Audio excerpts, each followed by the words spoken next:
Hello, Internet. My name is Evan, aka the Animated Critic. And for those of you who don't know who I am, well, I run a blog called The Animated Critic. There, I review animation. This includes individual episodes of cartoon shows, anime, and even movies. I go through whatever it is I'm reviewing from beginning to end and analyze what exactly it does right and wrong. Anyway, I decided it was high time that I created a web show based on the blog, and thus Animated Critic The Show was born. I know, creative title. I am a master of creativity. So why do I review animation? It's because I believe this medium is capable of telling such glorious stories, some of the most funny, original, tear-jerking, heartwarming stories ever told. Unfortunately, there's also a lot of crap out there. Crap that needs to be destroyed so no one will ever repeat the same mistakes ever again. In my quest through animation, I've seen some screwed up things. I've seen a booger fish, a Gundam house, and a whale getting turned to shreds, and I'm pretty sure there's plenty of more screwed up things out there waiting for us. This is gonna be fun! Anyway, let's start the show off right, with SpongeBob. SpongeBob is a show I frequently cover over on the blog, so I decided it would be a great first target for the web show. Now, I do love me some SpongeBob, but I agree with most people that the show has gone downhill after the movie. Whether you agree with that or not, I hope you can understand why I would say that. Now, today's episode is Home Sweet Rubble. I picked this episode because I feel it showcases all the big problems with modern SpongeBob. So, let's waste no more time. This is Home Sweet Rubble. Are you ready, kids? Aye, aye, Captain! I can't hear you! Aye, aye, Captain! Oh! Who lives in a pineapple under the sea? SpongeBob SquarePants! Absorbent and yellow and porous is he. SpongeBob SquarePants! If nautical nonsense be something you wish, SpongeBob SquarePants! then drop on the deck and flop like a fish! The episode starts off at SpongeBob's house as it begins to rot. SpongeBob doesn't really seem to notice, though. What could go wrong on a beautiful day like this? Oh, I don't know. How about having to spend your afternoon watching crappy cartoons? Gary, time for breakfast. The most important meal of the day. Serving it up Gary's way. Pop! Anyway, the rack of food falls off, and then the wall completely breaks. SpongeBob says he'll feed Gary after he fixes it. Why don't you just feed him now? I mean, it will only take a few seconds to feed him. Who knows how long it'll take to fix the wall? You're just gonna have Gary wait for his food? Seems kind of douchey. Oh, but wait. If they didn't make Gary wait for his food, we wouldn't get this hilarious subplot about Gary begging for food while he starves. Just so funny, right? I mean, a starving animal, isn't that just so gut-busting hilarious? Oh wait, no it isn't! Needless to say, Gary isn't too happy about this. Hey, if you forgot to feed me, I'd be pretty peeved. Oh, by the way, that's Cyndaquil. He's my companion, I guess you could say. I'm only here to fill in the role of cute animal sidekick. Well, at least you're honest. Anyway, SpongeBob fixes the wall, and by that, I mean he makes it worse, while Gary is beginning to beg for food. But he makes Gary wait even longer so that he can fix the hole he made worse. God dang it, this isn't funny. Gary's pain and misery is not funny. Just give him some food. It'll only take at most like 10 seconds. You have all day to work on that freaking pineapple. Like, Jesus.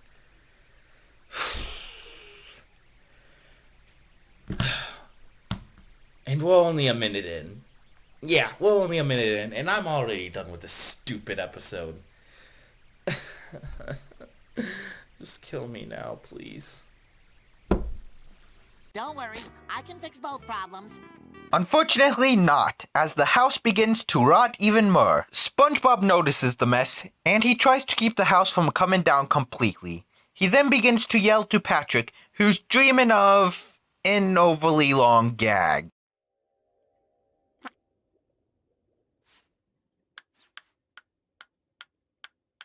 This is it, people. I know it's supposed to be anti-humor, but it's not funny. Though compared to the rest of this episode, it looks like Band Geeks. I get the feeling they only put this here to pad out the episode. Even if it was funny at first, it starts to get irritating as it continues to drag on and on and on.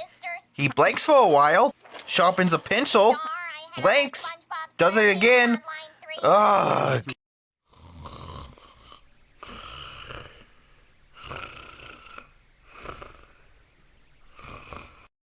Yo, bro, wake up. Huh? Oh, I'm awake. Oh God, Cyndaquil, I had this terrible dream. It was a really crappy episode of SpongeBob where SpongeBob was neglecting Gary, and oh God, it was bad. About that. I'm afraid that wasn't a dream. What? No! No! No! Oh, hey, SpongeBob.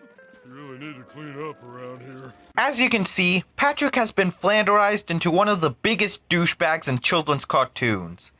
The house crashes on Squidward's house because, as we'll learn when we watch more modern SpongeBob episodes, the universe hates Squidward. Hey, callback! Squidward freaks out but notices it's just SpongeBob's house. Then Squidward comes in demanding to know what's going on. Something most of us probably would have done in his shoes. Then Patrick takes Squidward forcibly and ties him around the house. He didn't even ask Squidward. Squidward didn't volunteer, he just comes up, grabs Squidward, and wraps him around the house. Ha, ha, ha? Isn't that just hilarious? Wasn't someone to do something against their own will? Oh, and no one but Squidward objects. Oh God, we're only 3 minutes into this episode. Oh, nothing. I'm just hanging out with the sponge. Ugh, I don't know how many unique ways there are to say you're not funny. This isn't funny. But as long as you keep making bad jokes, I'm gonna keep saying it 'cause it's true. Fun. Oh, I wish I was over there. SpongeBob's house is boring. Patrick, you're a douche. Holding steady, Patrick. But who knows how long the support system will last? By that, he means Squidward, the person they tied up against his will. Our heroes. You know, the ones we're supposed to like and root for. Sandy comes over, and then Mr. Krabs, as SpongeBob was supposed to be at work. This is costing me money. I know, Mr. Krabs. I'm sorry, but my health... And Squidward, I expect more from you. I'm with you, SpongeBob, and I got the toolbox to prove it. Yeah, try using a hammer on a pineapple and see how well that works out for you. I'm here because... Wait, why am I here? To be a good friend? But based on what you've been doing so far, I think the only reason you're here is to tick the ever-living crap out of me. SpongeBob, I'm having another eggs and pencils crisis. What? Squidward has done a great job holding it all together. Against my will, I might add. See? Even the writers saw the problem with this. It's still not funny or entertaining, though. Will you help? Well, I suppose I could join the cause, but it'll have to be our standard deal. A week of my wages per hour? You got it, kiddo. Mr. Krabs, ripping off his employees since his Flanderization in Season 4. So the building begins. You know, I'd actually like to see someone try and fix a rotten fruit. Anyway, we get some gags that, while aren't utter crap, they aren't really worth mentioning. Yep. Uh-huh. Remember how in My Pretty Seahorse, Pat could barely even make a corral for a seahorse?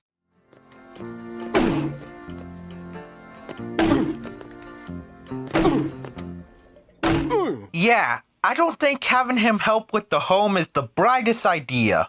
Just get out of here, you stupid, dumb animal! But you know what? I can't help but think that I've seen this concept done on the show before. I mean, SpongeBob's house gets destroyed, and then later on he tries to rebuild it, but to little to no success. Doesn't that sound like another episode from the show? Like a season 1 episode? Episode 5B?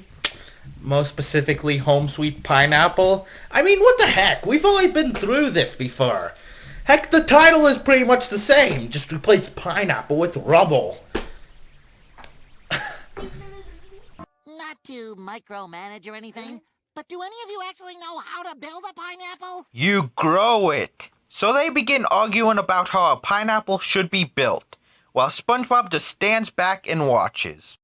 Cheeks, a pineapple needs to be mobile, with a strong hull attached in case you ever need to skip town unexpectedly. Why would you assume he needs to skip town? A pineapple needs a sweet but tangy flavor.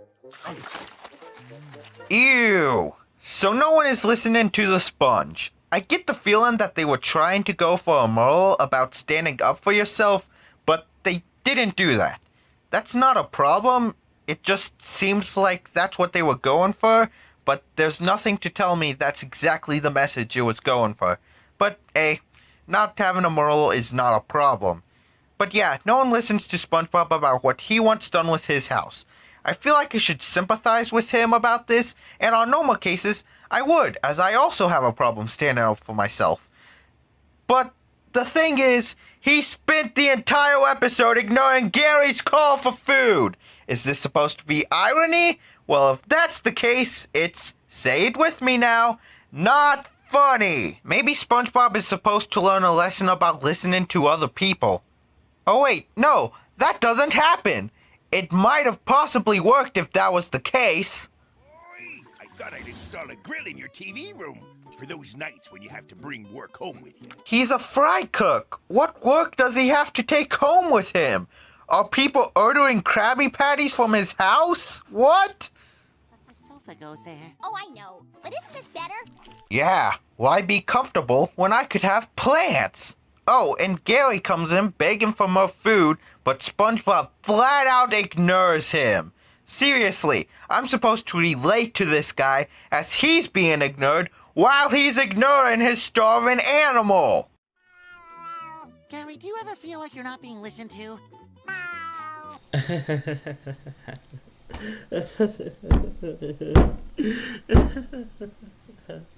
Oh god, you guys are just comedic geniuses. That was just, you guys funny. You guys are so funny. Comedic geniuses of our time.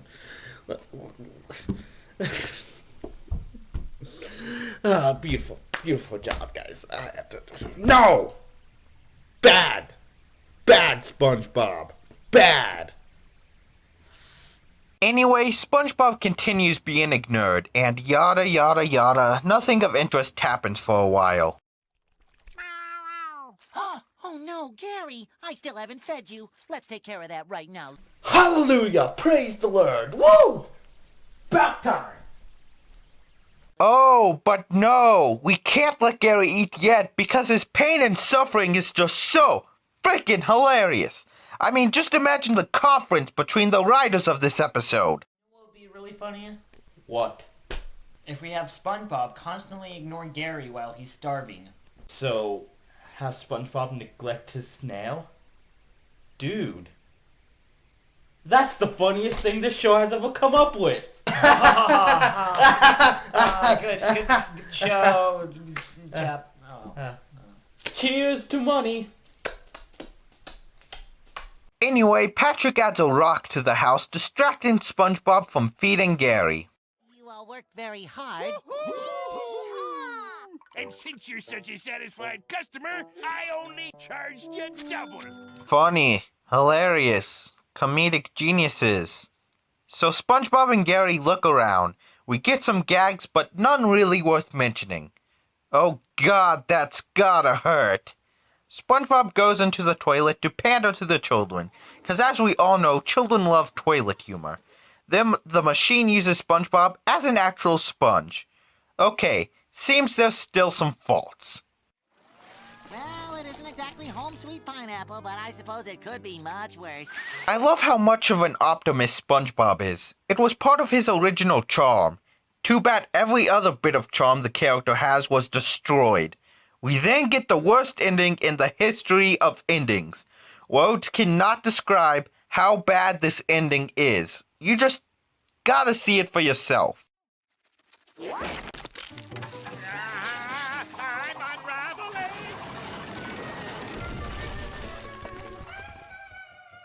They painted over Squidward. They painted over him. Seriously, no one noticed / cared. This is just...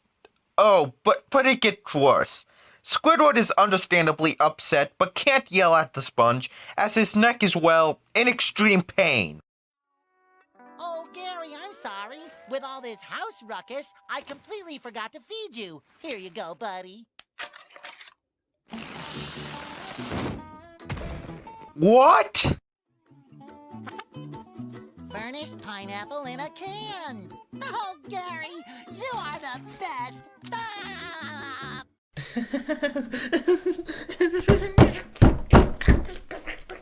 What? What was that?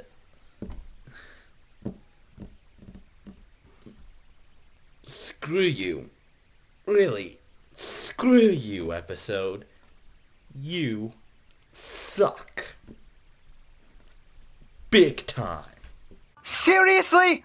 First of all, that rendered all the events in this episode completely pointless. If SpongeBob opened the food can earlier, the episode would have been resolved. Second, this is an anticlimax if I ever saw one. And third, worst of all, Gary still doesn't get his food. I have heard people say that Gary all along knew it was pineapple in a can, which, by the way, is also a stupid gag, but it was mostly implied that Gary was hungry, not that he knew all along. Even if he did know all along, the other two problems still exist.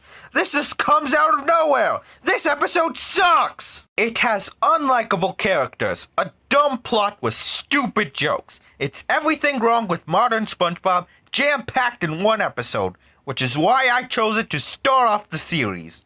I will admit, at least they don't focus too much on Gary's suffering and annoyance at not being fed, but that running gag overall was still very unfunny. It was just a tedious, monotonous episode to get through as well.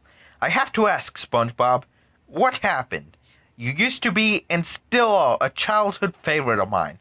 What happened, man? Either way, at the end of a review, I will be detailing the worst part and the best part, so I have at least one positive thing to say. Then I'll be giving the episode a score out of 10. So, let's go. The worst part was definitely the running gag involving Gary not getting fed, tied with the anticlimax ending. The best part was this scene. It's the big one! Ah! It's the end of the world. Invest in gold. Hoard your drinking wine. I should have known. Yeah, I was really stretching here for something good to say about this episode. Well, that's Home Sweet Rubble. Overall, 3 out of 10. Listen, I've seen some bad stuff in the world of animation. This is nowhere close to the worst. It's gonna be hard to get through it all, but by God, I will. Even if it kills me. 'Cause for every piece of crap like this episode, there's a diamond in the dust. But anyway, thank you for watching my very first episode. My name was Evan, aka the Animated Critic, and I'll see you guys next time. Peace. Who lives in a pineapple under the sea? SpongeBob SquarePants! Absorbent and yellow and porous is he. SpongeBob SquarePants! If nautical nonsense be something you wish, SpongeBob SquarePants!